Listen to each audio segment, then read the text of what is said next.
নমস্কার বন্ধুরা, আজকে আমি মগ কিচেন থেকে জয় মন্ডল বলছি। আজকে আপনাদেরকে আমি দই কাতল বানিয়ে দেখাবো। দই কাতল বানাতে এখানে আমি কাতল মাছ নিয়েছি 1 কেজির একটু বেশি, 1 কেজির মতন আছে। এখানে দই নিয়েছি, লবণ, জিরা পাউডার, লঙ্কা পাউডার, এখানে কাজু বাদাম আর মগজদানা পেস্ট, এখানে টমেটোর পেস্ট, এখানে আদা পেস্ট, এখানে পাকা লঙ্কা পেস্ট, এখানে রসুন পেঁয়াজ পেস্ট করে নিয়েছি, এখানে তেজপাতা, শুকনো লঙ্কা, গোটা গরম মশলা।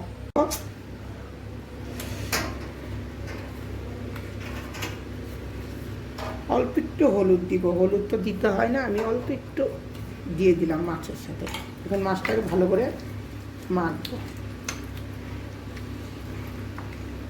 গরম হয়ে গেছে, এখন আমি মাছগুলো দিয়ে দিব। আমি এটা সরষের তেল দিয়ে বানাচ্ছি।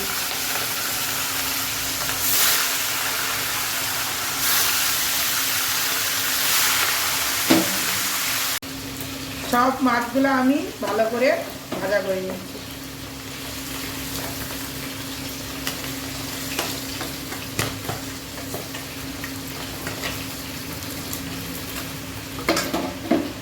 এই তেলের মধ্যে অল্প একটু তেল দিব। তেলটা গরম নিয়ে আছে, এর মধ্যে তেজপাতা ফোড়ন দিলাম, শুকনো লঙ্কা, গোটা গরম মশলা।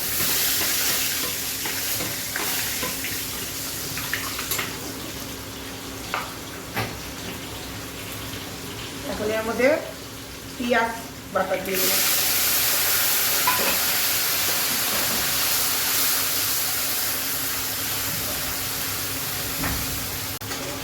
এখন আমি এর মধ্যে টমেটোর পেস্ট,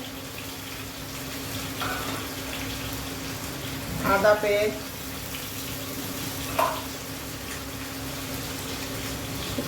পাকা লঙ্কা পেস্ট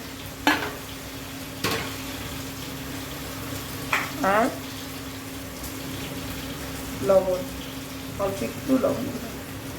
এখন এটাকে আমি ভালো করে কষাবো। মধ্যে লঙ্কা পাউডার আর জিরা পাউডার দিয়ে দিব।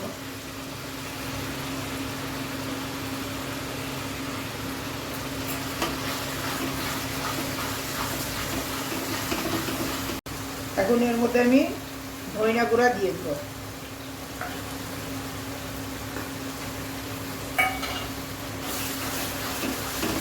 এখন এর মধ্যে কাজু বাদাম আর মগজদানা বাটাও দিয়ে দিব। এখন এটা আমি ভালো করে কষাই নেব।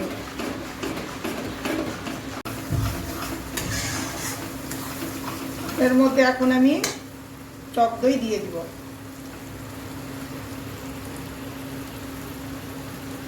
এখন এটাকে আমি ভালো করে একটু নাড়াচাড়া করে নিই 5 মিনিট।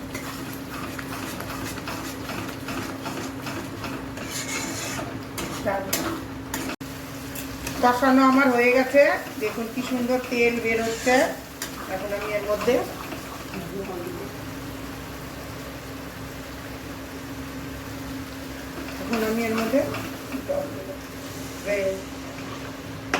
আর একটু দিব, মাছ দিলে টেনে নিবে। আর একটু দিব।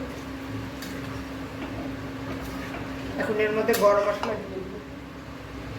আমি তখন বলতে ভুলে গেছি, গরম মশলা দিয়ে দিলাম।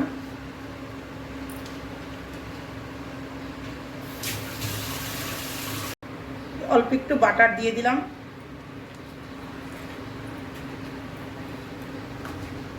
এখন এটা ভালো করে ফুটবে।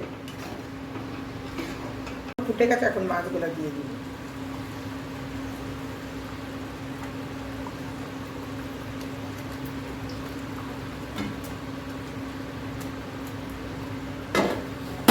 দেখুন কি সুন্দর কালার হয়েছে। এটা একটু ফুটবে। হয়ে গেছে আমার দই কাতল। এতটাই আমি ঝোল রেখেছি, কেন কাতল মাছগুলো সব ঝোল টেনে নেবে, এই জন্য আমি এরকমই ঝোল আমি দেবো। আমার ভিডিওটা পছন্দ হলে লাইক, শেয়ার, সাবস্ক্রাইব করবে।